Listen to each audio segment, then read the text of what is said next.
Наблюдувачката мисија на ОПСЕ ОДИХР ќе го следи референдумот на 30 септември со 270 наблюдувачи. Процесот ќе го наблюдуваме непристрасно.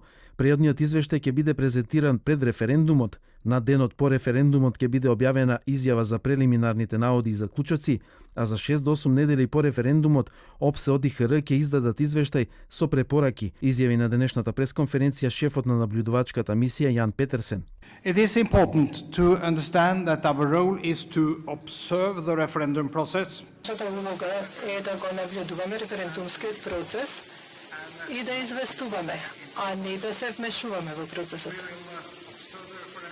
Ќе го наблюдуваме референдумот и ќе го оцениме според обврските што ги има преземено земјата согласно Копенхашкиот документ и другите меѓународни стандарди и обврски.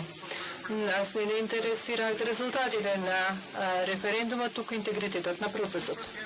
Тој истакна дека мисијата ќе се состои од клучен тим од 13 експерти со седиште во Скопје и 20 долгорочни наблюдувачи кои ќе бидат распоредени низ земјата во мултинационални тимови. Додаде дека покрај ова, ОДИХР ќе побара од членки на ОПСЕ да обезбедат 250 краткорочни наблюдувачи кои ќе пристигнат неколку дена пред референдумот.